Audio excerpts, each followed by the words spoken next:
Now, despite the warning issued by the White House against Ukraine president's travel to Germany, the Ukrainian President Volodymyr Zelensky, of course, made his appearance at the Munich Security Conference with a keynote speech and also multiple bilateral meetings on the sidelines.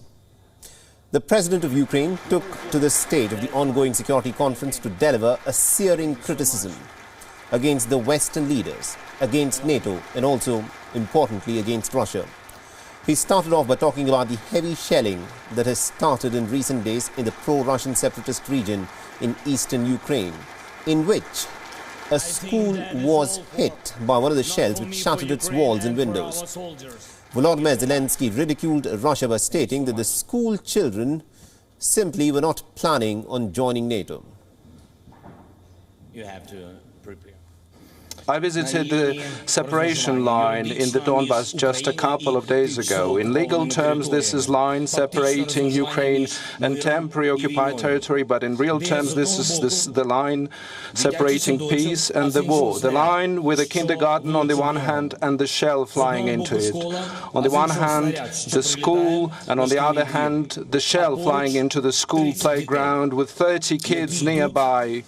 On the other hand, the kids who are not heading towards NATO, they are heading towards their classrooms.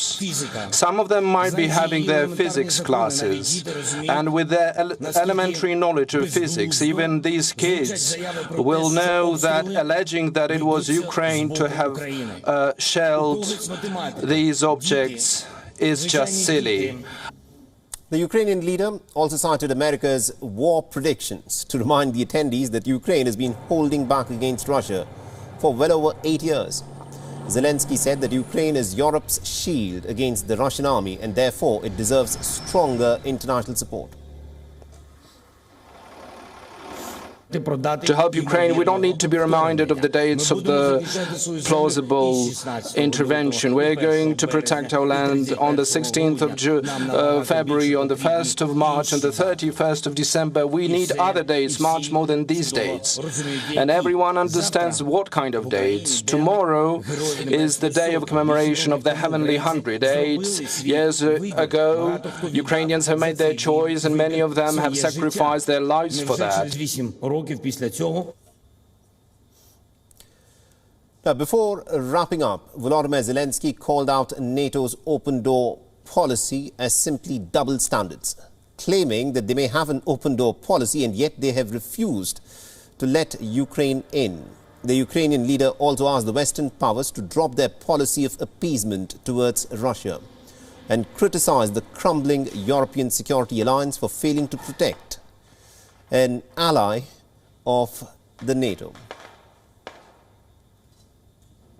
This security system is slow and failing us time and time again because of different things: egotism, arrogance and irresponsibility of countries on the global level. As a result, some countries are committing crimes while others resort to indifference, the indifference that turn them into accomplices. It is symbolic that I'm saying this here. 15 years ago, it was Russian Federation who made the statement here and putting the challenge to the global security. How did the world respond? Appeasement. Isn't it Europe who should be saying today that our citizens have a positive attitude towards Ukraine joining the Union? Why are we avoiding this question? Doesn't Ukraine deserve to have direct and frank answers? The same is true about NATO. We are told the doors are open, but so far the strangers are not allowed. If not all members are willing to see us there, or all members don't want to see us there, be honest about it. Open doors are good, but we need open answers, but not the years and years of closed questions. Now, the comedian-turned-politician ended his session at Munich with a joke about Russia hacking his microphone after an audio glitch was detected on stage. Oh, I'm getting the old rap, but can I ask you... Just a second. I think cyber attack.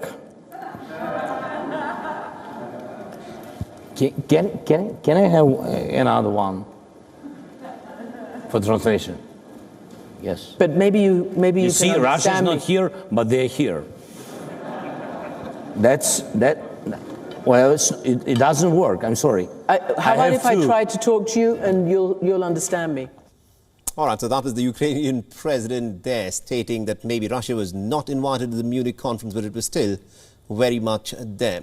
And we also earlier spoke with political analyst Catherine Quinn Judge, who joined us from Kiev, and this is what she had to say about the situation unfolding in Ukraine.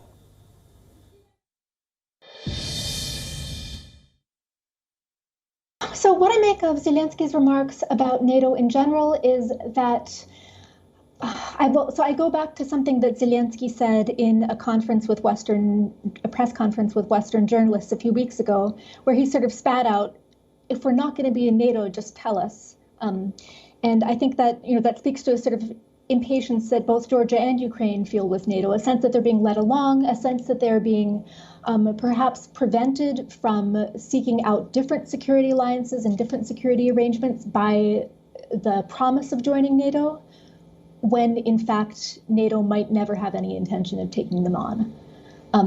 So I think it's really, when it comes to Zelensky's feelings about NATO, the major source of frustration is just the indeterminateness, the sense that this promise that NATO could lead Ukraine on forever without actually letting it in. WION is now available in your country. Download the app now and get all the news on the move.